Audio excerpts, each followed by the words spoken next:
Këto pamje tregojnë gjurmët që la pas zjarri në malin e Krujës pas një nate dramatike ku flakët ju afruan banesave dhe detyruan qindra qytetar të largoheshin nga shtëpitë e tyre. Këtë përmasë nuk bëhet men. Ajo që banorët e përshkruajnë si një natmeri përfundoi fatmirësisht pa viktima dhe pa persona të lënduar, ndërsa dëmet materiale rezultuan të kufizuara. Nuk e dim se si kena shpëtuar mra. Me stabilizimin e situatës, banorët e evakuar gjatë natës për shkak të rrezikut të drejt për drejt nga flakët u rikthyen në banesat e tyre. Situatë e vështirë. Do bëj vendi se vallaj nëse vajt. Flakët u vunë nën kontroll në orët e para të mëngjesit pas një operacioni që vijoi gjatë gjithë natës me angazhimin e qindra efektivëve të emergjencave, forcave të armatosura dhe zjarrfiksve.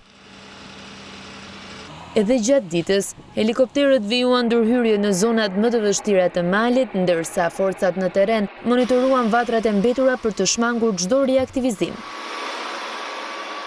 Situata më kritike u regjistrua në Barabit dhe Luban, ku flakët arritën pranë banesave. Sipas të dhënave të deritanishme, u dogj një magazin, ndërsa shtëpitë u shpëtuan nga zjarri. Gjatë natës u evakua edhe Spitali i Krujës, pasi flakët ju afruan zonës. Banorët tregojnë orët e ankthit dhe përpjekjet për të mbrojtur familjet dhe pronat e tyre.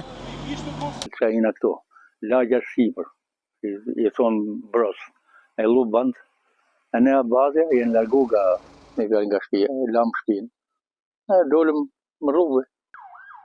Ndërkohë, për zjarrin është arrestuar 73 vjeçari Qemal Berhami, banor i lagjes Abaz. Sipas policisë, ai dyshohet se ndezi zjarr pranë banesës për të djegur barishte, por flakët dolën jashtë kontrollit dhe të shtyra nga era u përhapën drejt malit të Krujës dhe zonave të banuara.